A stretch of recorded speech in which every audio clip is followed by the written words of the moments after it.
The iPad dinged at 11:47 p.m., and that sound changed everything. I was in my basement workshop, putting the finishing touches on a jewelry box I'd been crafting for 3 months. Tomorrow was our 7th wedding anniversary, and Elise had been dropping hints about wanting something handmade and meaningful. The irony wasn't lost on me now. Before we dive deeper into this story, I have one small request. Please subscribe, drop a like, comment, and hit that hype button to boost this channel so more people can discover these incredible Reddit stories. My name's Jack Callahan, and I'm a construction foreman in Millbrook, Maine, one of those coastal towns where everybody knows everybody's business, except when it matters most. I've got calloused hands, a dry sense of humor, and apparently, the kind of trusting nature that makes me a perfect mark for a cheating wife. The iPad belonged to both of us, synced to our shared Apple account. Elise was supposedly at her digital marketing firm, pulling another late night to impress her boss. She'd been doing that a lot lately. The message preview made my blood freeze. Can't wait to see you tonight. Miss your touch. B. I stared at the screen for a full minute, my hand still holding the sandpaper I'd been using. Then I scrolled up. The conversation went back weeks, months actually. My wife of 7 years had been having an affair with someone named Brent, and they weren't being subtle about it. I'll sneak out after Jack's little anniversary surprise tomorrow. He's so predictable. E. Poor guy has no idea his wife prefers a real man. B. Don't be mean, he's sweet, just boring. You make me feel alive. E. I sat there in my basement, surrounded by the tools I'd collected over 15 years of marriage, first to my ex-wife Sarah, then to Elise, and felt something cold settle in my chest. Not rage, not heartbreak, something calculating. I screenshotted everything. Then I kept reading. Brent Rivers, I knew that name. He worked at Elise's firm, some hotshot digital disruption specialist who drove a BMW and wore suits that cost more than most people's monthly rent. I'd met him at company parties, where he'd given me that condescending smile rich guys save for blue-collar workers. The messages got worse. Explicit photos. Plans for weekend getaways I'd been told were client retreats. Even a discussion about how to handle things if I got suspicious. Jack's not smart enough to figure it out. He thinks I'm working late because I care about my career. E. What if he does catch on? B. He won't. And if he does, I'll just play the victim. Say you pressured me. He'll believe whatever I tell him. E. That last message was from 3 days ago. I set down the sandpaper and picked up my phone.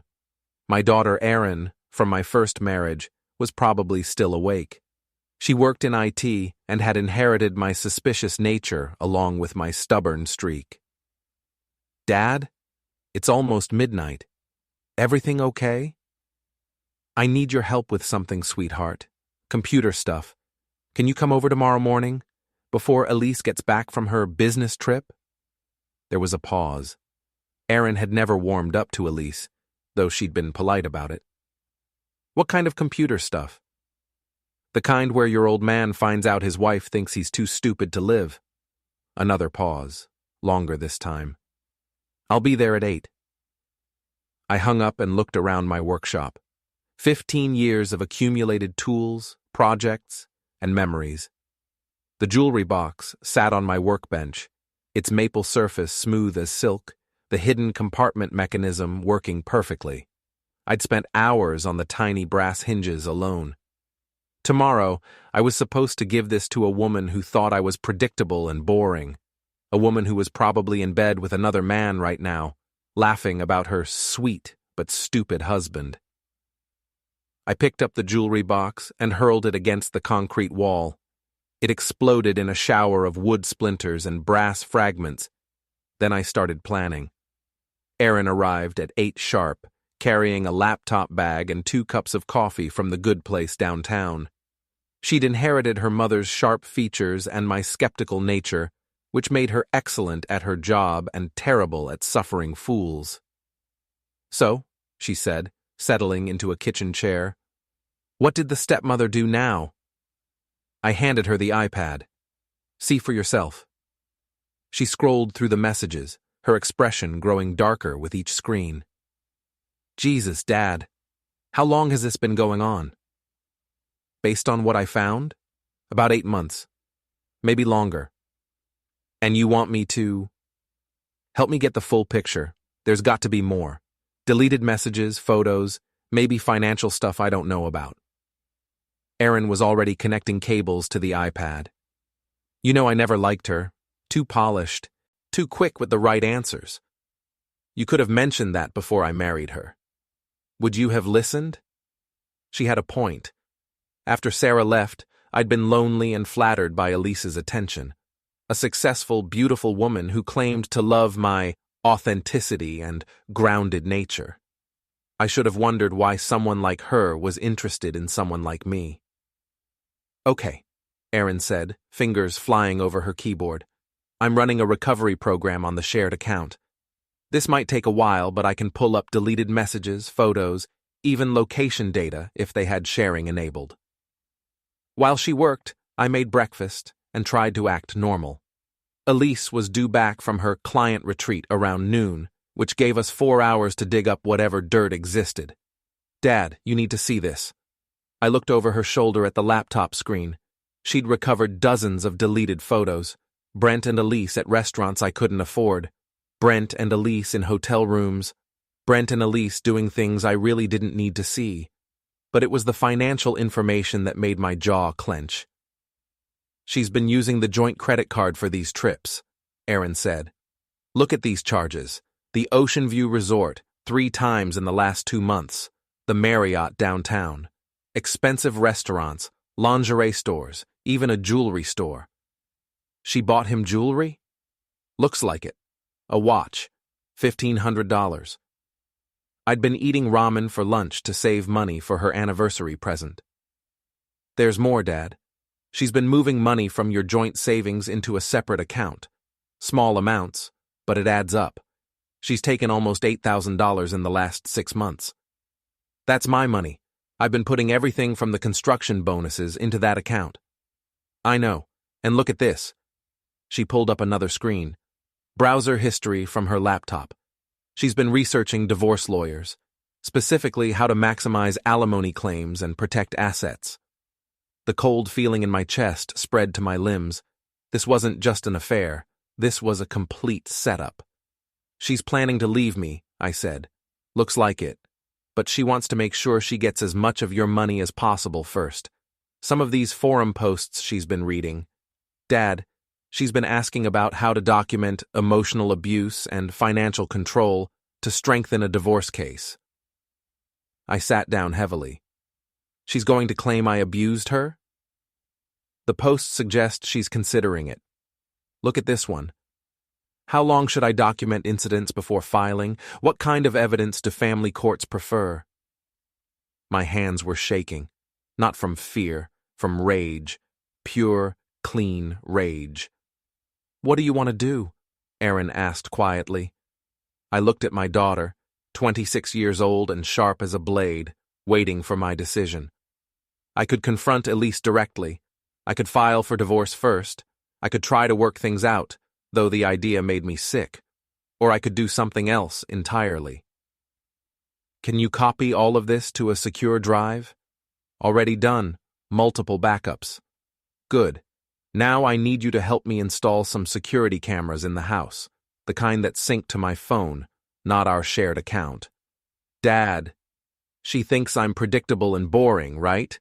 Let's see how she handles a surprise. The Millbrook Summer Festival was the social event of the year, where everyone gathered in the town square to eat overpriced lobster rolls and pretend they liked their neighbors. It was also the perfect place to start a war.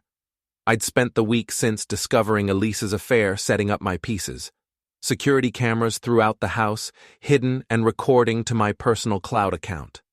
A separate bank account that Elise didn't know about, where I'd moved the money she hadn't already stolen. Most importantly, I'd done my homework on Brent Rivers. Turns out the golden boy had some tarnish. His last job ended badly, something about inappropriate relationships with subordinates. His BMW was leased, not owned, and he was behind on payments. Most interesting of all, he was married himself, though he'd been separated for 6 months. Elise had returned from her business retreat, glowing and affectionate, which made my skin crawl. She'd loved the replacement jewelry box I'd hastily bought at the mall, gushing about how thoughtful and romantic I was. The whole performance was so convincing I almost doubted what I'd seen. Almost. Now we were at the festival, Elise in a sundress that probably cost more than my work boots, playing the perfect wife for our friends and neighbors. She was good at it, touching my arm, laughing at my jokes, introducing me as my wonderful husband to anyone who'd listen. Brent was there too, of course, working the crowd in his casual but expensive outfit, playing the charming bachelor. He'd nodded at me when we arrived, that same condescending smile I remembered from company parties. "Jack!" Mick O'Brien appeared at my elbow, beer in hand and trouble in his eyes. Mick had been my best friend since high school, a former Marine who now tended bar at the dockside. He was also the only person I'd told about Elise's affair. "Fancy seeing you here," I said. "Wouldn't miss it. Great crowd this year." His eyes found Brent across the square. "Lots of interesting people." "Speaking of interesting people," I said, loud enough for nearby conversations to pause, "isn't that Brent Rivers from Elise's company?" Elise stiffened beside me, but kept her smile. "Oh, yes. Brent's here with some colleagues. It's nice to see work friends at community events." "Work friends," I repeated. "Right. Hey, Mick, didn't you tell me something about guys who drive BMWs? Something about overcompensating?" Mick grinned. "Can't recall exactly, but it sounds like something I'd say." A small crowd had gathered, the way crowds do when they sense drama brewing. Mrs. Penfield, our elderly neighbor and the town's unofficial gossip coordinator, had appeared with her usual radar for trouble. "Brent seems like a nice young man," she said innocently, "very attentive to the ladies." "Oh, he's attentive all right," I said. "Real hands-on approach to business relationships." Elise's grip on my arm tightened. "Jack, maybe we should what? I'm just making conversation." "Hey, Brent," I called across the square. "Come over here." He approached with visible reluctance, probably sensing the trap but unable to avoid it without looking rude. "Jack, Elise, nice to see you both." "Likewise. I was just telling everyone how dedicated you are, working late nights, weekend retreats, really going above and beyond for your clients." "I try to maintain high standards." "Oh, you maintain something all right. Tell me, what's your philosophy on mixing business with pleasure?" The crowd was definitely listening now. Brent's smile faltered. "I'm not sure what you mean." "Come on, don't be modest. A guy like you, successful, charming, I bet you have all kinds of advice about getting close to your colleagues, building intimate working relationships." "Jack," Elise hissed, but I ignored her. "For instance," I continued, "if someone wanted to take a coworker on a romantic getaway, a business retreat, where would you recommend? The Ocean View Resort? The downtown Marriott? Somewhere with room service and champagne?" Brent had gone pale. "I think there's been some misunderstanding." "Has there?" "Because I'm just trying to understand modern business practices. Like if you wanted to buy a colleague a gift, say a $1,500 watch, would that be considered professional development? Or would that be something else entirely?" The crowd was dead silent now. Elise looked like she wanted to disappear into the ground. Mrs. Penfield's eyes were bright with anticipation. "I don't know what you're implying," Brent said, but his voice cracked slightly. "I'm not implying anything. I'm asking direct questions about your business philosophy, specifically your philosophy about married women." "That's enough," Brent snapped. "I don't have to listen to this." "Actually, you do. See, this is a public space and I'm having a conversation. Unless you've got somewhere else to be, someone else to meet, maybe at midnight in a red dress." Brent took a step toward me, fists clenched. "You son of a—" "Careful," Mick said quietly, moving to my other side. "Lots of witnesses here." "Is there a problem?" Sheriff Dalton had appeared, drawn by the crowd and the tension. "No problem at all," I said cheerfully. Just getting to know my wife's coworker better. Right, honey? Elise looked trapped, her perfect facade cracking under the weight of a dozen staring faces. "We should go," she whispered. "In a minute. I want to give Brent something first." I reached into my pocket and pulled out a small velvet jewelry box. "Found this in my wife's car. Thought it might be yours." It was a pair of diamond earrings, the ones I'd seen Elise wearing in some of the recovered photos. The ones she'd claimed were a bonus gift from her company. Brent stared at the box like it was a snake. "I've never seen that before." "Really? Because they're engraved." "To my love, B." "Funny coincidence, don't you think?" the crowd murmured. Mrs. Penfield was practically vibrating with excitement. Sheriff Dalton looked like he was trying to decide whether to intervene or grab popcorn. "You're insane," Brent said, but he was backing away. "Am I? Or am I just a guy who pays attention? A guy who's tired of being taken for granted?" I opened the jewelry box. Inside, instead of earrings, was a USB drive. "Oops," I said. "Wrong box. This one's got some work files on it. Digital stuff. Photos, messages, financial records. The kind of thing that might interest HR departments, or divorce lawyers, or, the general public." Brent lunged for the box. I stepped aside and he stumbled forward, right into Mick's waiting arms. "Easy there, Tiger," Mick said, steadying him. "No need to get physical over some jewelry." "This is harassment," Brent snarled. "Is it? I'm just returning lost property. Though I have to say, your reaction is interesting, almost like you're worried about something." I snapped the jewelry box shut and slipped it back into my pocket. "Anyway, great talking to you, Brent. Really illuminating. I'm sure we'll be seeing more of each other soon." He stalked off, shoving through the crowd. Elise followed, her face flushed with humiliation.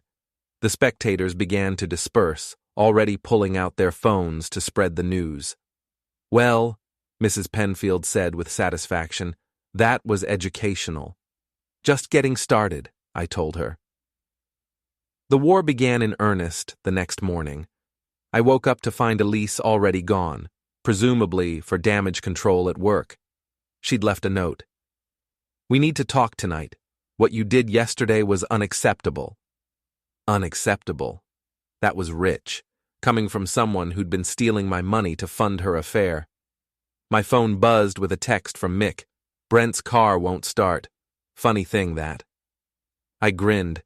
We'd visited the festival parking area after the confrontation, and Mick's mechanical skills had proven useful. Nothing permanent, just a few strategic disconnections that would require a tow truck and an expensive diagnostic. But Brent's transportation problems were just the opening move. I drove to Elise's office building, a glass and steel monument to corporate ambition downtown. I knew her schedule. Tuesday mornings were reserved for client presentations, which meant she'd be trapped in conference rooms until lunch. The building's lobby was all marble and pretension, designed to intimidate visitors. The security desk was staffed by a bored-looking guard who barely glanced at my construction company ID when I signed in as maintenance. Elevators in buildings like this were always serviced by the same companies, and I'd worked with most of them over the years. A quick call to my buddy Pete at Vertical Solutions, and I had the access codes I needed. I wasn't planning anything dramatic, just a small adjustment to the building's digital message board in the lobby, the one that displayed company announcements and employee achievements. 20 minutes later, I was back in my truck, watching through the lobby windows as the morning shift arrived. The message board cycled through its usual content: quarterly results, upcoming events, employee birthdays. Then it displayed something new. Congratulations to Brent Rivers and Elise Callahan on their successful 8-month collaboration. Their intimate working relationship has produced impressive results.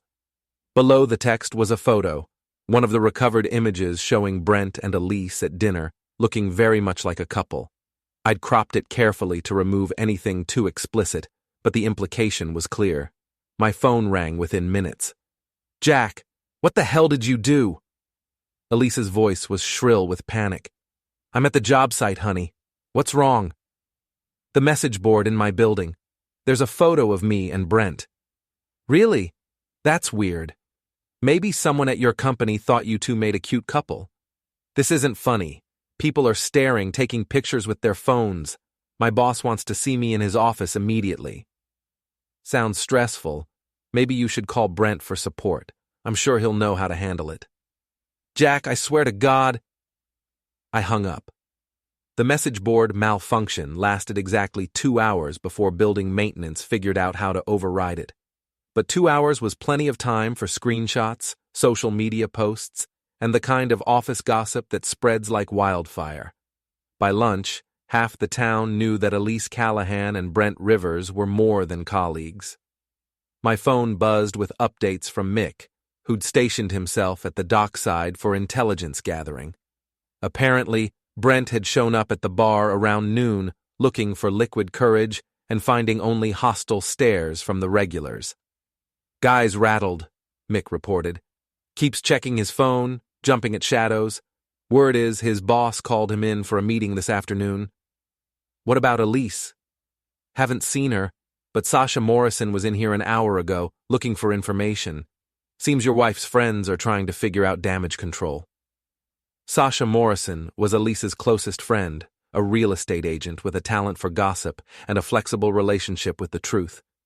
If she was sniffing around, it meant Elise was desperate. Let her sniff, I said. I've got more pressing matters to attend to. The pressing matter was a visit to the marina, where Brent kept a small sailboat. Nothing fancy, a 20-foot day sailor he'd bought to impress women, though he barely knew how to operate it. The marina was quiet in the afternoon, most of the weekend warriors back at their day jobs. I found Brent's boat easily enough, tied up at slip C-14 with disruption painted on the stern in pretentious script. I didn't damage anything, that would be criminal. Instead, I performed a public service by reporting a potential environmental hazard to the harbor master. Specifically, the strong smell of fuel coming from slip C-14, suggesting a possible leak that could contaminate the water. The harbor master took environmental concerns seriously. Within an hour, Brent's boat was surrounded by officials, testing equipment and yellow caution tape. The investigation would take days, during which the boat would remain impounded. More importantly, the marina's social media account posted photos of the environmental response, complete with Brent's boat prominently featured. The comments section filled quickly with local residents expressing their outrage at irresponsible boat owners who endangered our beautiful harbor. By evening, Brent Rivers was the most hated man in Millbrook. I was home by 6, grilling burgers in the backyard when Elise's car pulled into the driveway. She slammed the door hard enough to rattle the windows. "We need to talk," she announced, storming across the yard. "Sure thing. Burger? I'm not hungry. Jack, what you're doing, it has to stop." "What am I doing?" "Don't play dumb. The message board, the festival yesterday, whatever you did to Brent's boat." "His boat? What happened to his boat?" She stared at me, searching for signs of deception. I kept my expression innocent, flipping burgers with the focused attention of a man who took his grilling seriously. The marina impounded it. Environmental investigation. That's terrible. I hope he's okay. Jack, I know you know. Know what? About Brent and me. I set down the spatula and looked at her directly for the first time since she'd arrived. What about Brent and you? We've been seeing each other. Seeing each other how? She flinched at the question. We're having an affair. An affair. I let the word hang in the air. How long? 8 months.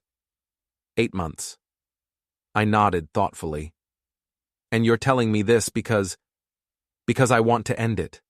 With him, I mean. I want to work on our marriage. It was a good performance. Tears in her eyes, trembling voice, the whole package. If I hadn't read her messages about playing the victim, I might have believed her. That's interesting, I said. What changed your mind? Yesterday, seeing how hurt you were. I wasn't hurt yesterday, I was angry. Okay, angry. but I realized I was throwing away something good for something that was just exciting. So Brent was exciting? She nodded miserably. More exciting than me?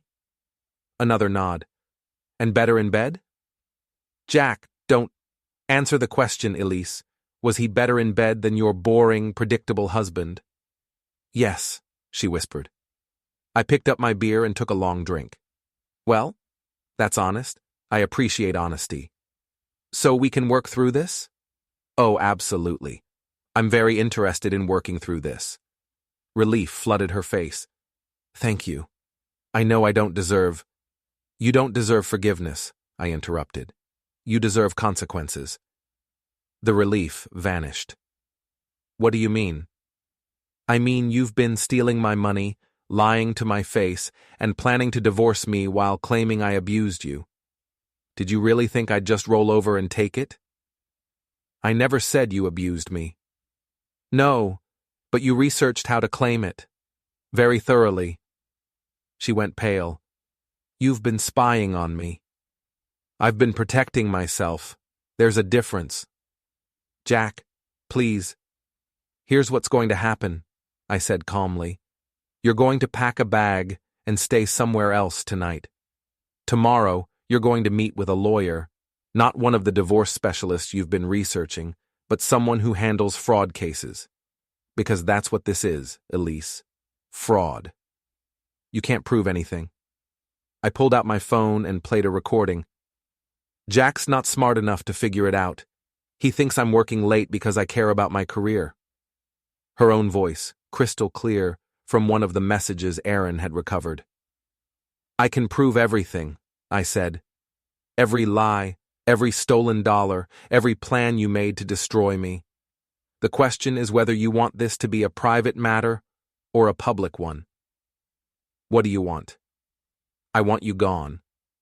Tonight. Take whatever you can carry and don't come back. This is my house too. Actually, it's not. I bought it before we got married, and Maine law is very clear about separate property. You have no claim to this house. The furniture was mostly mine before you moved in. Feel free to take your clothes and personal items. She stared at me like she was seeing a stranger. You're not the man I married. No, I agreed. I'm not. The man you married was naive enough to trust you. Consider this my evolution. She turned and walked toward the house, her shoulders shaking with either rage or despair. I didn't particularly care which. My phone buzzed with a text from Mick. Brent's at the bar, drunk and talking. Might want to hear this. I grabbed my keys. The night was just getting started. The dockside bar was Millbrook's unofficial town hall, where local politics were debated, relationships were dissected, and reputations were made or destroyed over beer and whiskey. It was also where Brent Rivers was currently making the biggest mistake of his life. I found him at the far end of the bar, 3 drinks deep and holding court with anyone who'd listen. His usual polished appearance had deteriorated, wrinkled shirt, loosened tie, hair messed from running his hands through it. Crazy bastard is trying to ruin my life, he was saying to Tommy Breslin, a local fisherman who looked less than sympathetic. All because his wife prefers a real man. Mick caught my eye from behind the bar and nodded toward the back corner. I grabbed a beer and settled into the shadows where I could listen without being seen. Maybe you should have thought about that before screwing around with a married woman, Tommy said. She came on to me, Brent protested. What was I supposed to do? Say no. That's generally how it works, yeah. You don't understand. Elise is special. She's sophisticated, ambitious, not some small-town housewife. She deserves better than that construction worker. Several heads turned at that comment. In a town where most men worked with their hands, calling someone just a construction worker was fighting words. Jack Callahan's a good man, said Pete Morrison, Sasha's husband. Built half the houses in this town. Built them, sure, but what else? The guy's got no ambition, no vision for the future. Elise needs someone who can match her intellect. Is that what you call it? This from Mrs. Penfield, who'd apparently decided the dockside was more entertaining than her usual evening television. Matching intellects? We connect on a deeper level, Brent said, swaying slightly on his stool. Emotionally, intellectually, physically. Okay, that's enough, Mick interrupted. Maybe you should call it a night. I'm not done talking. Yeah, you are. You can't throw me out. I'm a customer. I can throw out anyone I want. It's my bar. Brent stood up unsteadily, pulling out his wallet. Fine, I'll take my business elsewhere. Good luck with that, Tommy muttered. Pretty sure you're not welcome anywhere else in town either. That's when Brent made his fatal error. Instead of leaving quietly, he decided to double down. You people don't get it, he announced to the room. This whole town is stuck in the past. Small minds, small dreams, small lives. Elise sees the bigger picture. That's why she's leaving her pathetic husband for someone who can give her what she really wants. The bar went dead quiet. What she really wants? Mrs. Penfield asked sweetly. Success, luxury, a man who isn't afraid to take what he deserves. Like other men's wives? Pete asked. Like whatever makes him happy. That's the difference between winners and losers. Winners don't apologize for going after what they want. I'd heard enough. I stood up and walked toward the bar, my footsteps loud in the sudden silence. Well, I said. If it isn't the winner himself. Brent spun around, nearly losing his balance. Jack, how long have you been here? Long enough to hear your philosophy on taking what you want. Very enlightening. I was just explaining to my neighbors how you seduced my wife because you're superior to me. How she's leaving me for someone who isn't afraid to take what he deserves. The bar was so quiet I could hear the ice melting in people's drinks. That's not what I meant, Brent said, but his voice lacked conviction. Really? Because it sounded like you were bragging about breaking up my marriage, in front of people who've known me for 20 years. Your marriage was already broken. I just what? Helped it along? Did my wife a favor by showing her what a real man looks like? Brent straightened up, alcohol giving him false courage. Maybe I did. Interesting. And what does a real man look like exactly? Someone who doesn't settle for a small-town life. Someone with ambition, with goals beyond building other people's houses. Someone who drives a BMW he can't afford and owns a boat he can't sail? Someone who can give a woman like Elise what she needs. Which is? More than you ever could. I nodded thoughtfully, then looked around the room. Did everyone hear that? Brent here thinks he's better than me because he wears expensive suits and works in an office. Murmurs of agreement from the crowd. These were people who knew me, who'd watched me grow up, who'd hired me to build their homes, and trusted me with their family's safety. Tell you what, Brent, I said. Let's settle this like men. You think you're superior? Prove it. What are you suggesting? A contest. Something that'll show everyone who the real man is. He looked suspicious. What kind of contest? I pretended to think about it. How about this? First one to leave town loses. That's not a contest. That's just...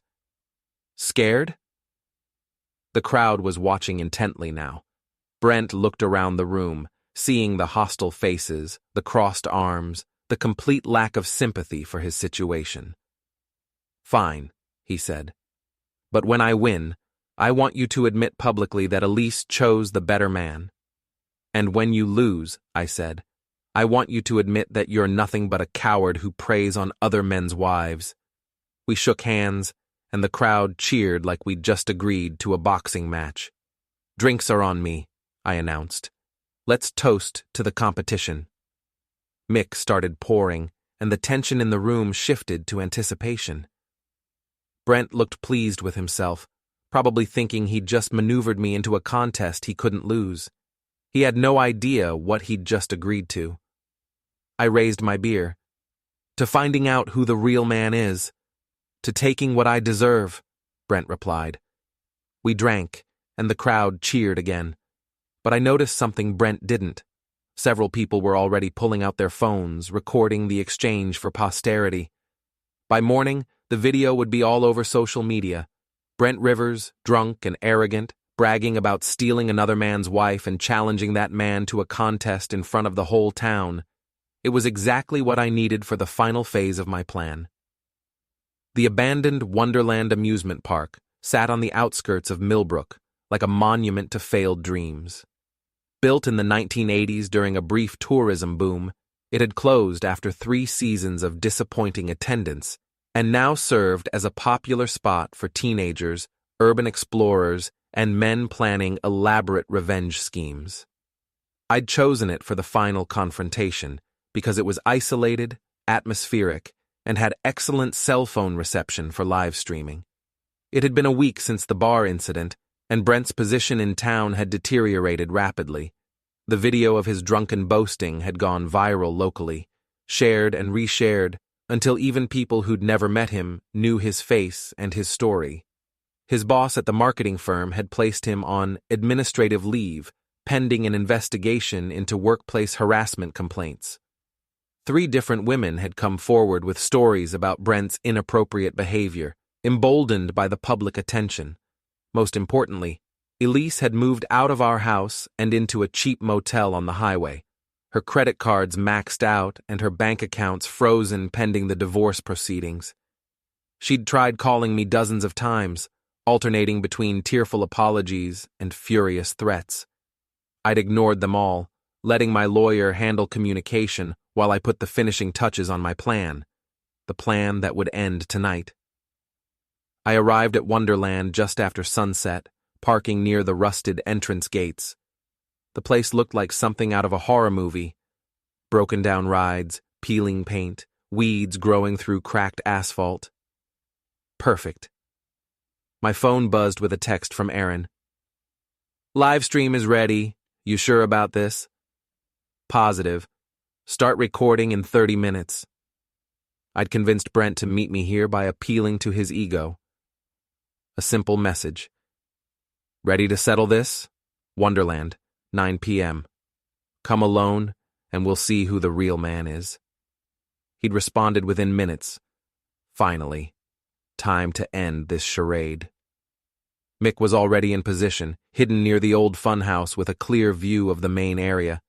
Aaron was monitoring everything remotely, ready to broadcast our confrontation to a carefully selected audience of local social media groups. At exactly 9 o'clock, headlights swept across the parking lot. Brent's BMW pulled up next to my truck, and he got out looking like he was heading to a business meeting rather than a showdown. Still wearing a suit, still projecting that insufferable confidence. Jack, he called out. Ready to admit defeat? Not quite yet, I replied. First, I want to show you something. I led him through the entrance gates, past the ticket booths and concession stands, toward the center of the park where the old carousel sat like a broken crown. Our footsteps echoed off the abandoned buildings, and I could see Brent glancing around nervously. Atmospheric choice, he said. Very dramatic. I thought you'd appreciate it. After all, this whole thing has been quite a performance. What do you mean? I mean you've been playing a role, Brent. The successful businessman, the sophisticated lover, the superior man. But underneath all that polish, what are you really? I'm the man who won your wife. Are you? Because from where I stand, you look like a guy who's about to lose everything. He stopped walking. What are you talking about? Your job, for starters. Administrative leave usually leads to termination, especially with multiple harassment complaints. Your boat's been impounded indefinitely. Turns out there really was a fuel leak, probably caused by poor maintenance. Your car payments are 3 months behind, and your credit cards are maxed out. How do you know that? Small town, Brent. People talk, especially to someone they trust. None of that matters. Elise and you what? She's living in a motel, remember? Broke and desperate, facing fraud charges for stealing my money. You think she's going to stick around for a unemployed has-been with debt problems? She loves me. She loved what you represented. Money, status, excitement. Take those away, and what's left? He was starting to look less confident. You don't know what you're talking about. Don't I? Let me tell you what I know, Brent. I know you've been calling her every day since she moved out, and she's been avoiding your calls. I know you went to her motel yesterday and she wouldn't let you in. I know you're starting to realize that maybe, just maybe, you're not the winner in this situation. You're lying. Am I? Check your phone. When's the last time she texted you back? He pulled out his phone reflexively, then caught himself. But not before I saw the expression on his face. The look of a man who'd been checking his messages obsessively and finding nothing. Here's what's really going to happen, I continued. You're going to leave Millbrook tonight. Not because you won some imaginary contest, but because you have no choice. No job, no money, no woman, and a reputation that'll follow you anywhere you go. I'm not going anywhere. Yes, you are, because the alternative is much worse.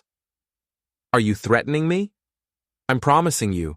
See, I've been very patient, very methodical about this whole thing, but my patience has limits. I gestured toward the abandoned rides around us. This place has been closed for 30 years. No security, no cameras, no witnesses. If someone were to have an accident here, slip and fall, maybe hit their head on some rusty metal, it might be days before anyone found them. You're insane. I'm practical. You destroyed my marriage, stole my money, and humiliated me in front of my community. In some places, that would get you killed. In Millbrook, it just gets you run out of town. I'll call the police. And tell them what? That you're being threatened by the man whose wife you seduced? Sheriff Dalton's known me since I was 12, Brent. He was at the bar the other night, heard your little speech about taking what you deserve. How do you think that conversation's going to go? Brent was backing away now, finally understanding the situation he was in. This is crazy. All of this over a woman. Not over a woman. Over respect. Over the idea that actions have consequences. Over the principle that you can't just take what you want from people and walk away clean. Elise made her choice. Elise was manipulated by a predator who saw an opportunity and took it. But you know what? I'm grateful, because now I know exactly who she is and exactly who you are. What do you want? I want you gone, tonight. I want you to pack whatever you can fit in that fancy car and drive until you hit a state line. I want you to never contact my wife again, never mention my name again, never set foot in this town again. And if I refuse? I smiled. Then we'll find out just how many accidents can happen in an abandoned amusement park. For a long moment, we stared at each other in the moonlight. Then Brent's shoulders sagged in defeat. You win, he said quietly. I know. He turned and started walking back toward the parking lot. I followed at a distance, making sure he actually left. At his car, he paused and looked back. She never loved you either, you know, he said. She told me. Said you were just a placeholder until something better came along. I know that too, I replied. Difference is, I'm not the one driving away with nothing. He got in his car and drove off, tail lights disappearing into the darkness. I pulled out my phone and called Aaron. Did you get all that? Every word. The live stream had over 300 viewers. Perfect. Now everyone knows how this ended. Dad? Are you okay? I looked around the abandoned park, at the broken dreams and faded paint, and realized I felt better than I had in months. Yeah, sweetheart. I'm okay. What about Elise? What about her? Are you going to talk to her? There's nothing to talk about. She made her choice, and now she gets to live with it. I walked back to my truck, got in, and drove home to my empty house. For the first time in 8 months, I slept through the night without wondering where my wife was or what she was doing. 3 days later, Elise left town too. No goodbye, no final confrontation, just a moving truck and a forwarding address in Portland. She left behind a letter apologizing for everything and asking for forgiveness I wasn't interested in giving. Brent Rivers became a cautionary tale in Millbrook, the outsider who thought he could take what he wanted and learned otherwise. His story was told in bars and coffee shops, embellished and exaggerated until it became local legend. As for me, I went back to work, back to building houses and living quietly. People treated me with a new kind of respect, not just as a skilled tradesman, but as a man who'd faced betrayal and fought back on his own terms. 6 months later, I ran into Mick at the hardware store. "Any regrets?" he asked. I thought about it. "Just one." "What's that?" "I should have done it sooner." He laughed. "That's my boy." I bought my supplies and went home to work on a new project. A deck for the house, something I'd been planning for years but never had time for. As I measured and cut the lumber, I realized this was what contentment felt like. Not happiness exactly, but something better. The satisfaction of a job well done and a score settled. Elise had been right about one thing. I was predictable, but she'd underestimated what that meant. When someone predictable finally decides to act, they don't do it halfway. They do it completely, methodically, and without looking back. The deck took me 3 weeks to finish. When it was done, I sat on it with a beer and watched the sunset over Millbrook, thinking about second chances and new beginnings. Some stories end with forgiveness and redemption. This wasn't one of those stories. This was a story about consequences, served cold and calculated, in a town where everybody knows everybody's business and some mistakes follow you forever. I raised my beer to the empty chair beside me, the one Elise would never sit in again, and smiled.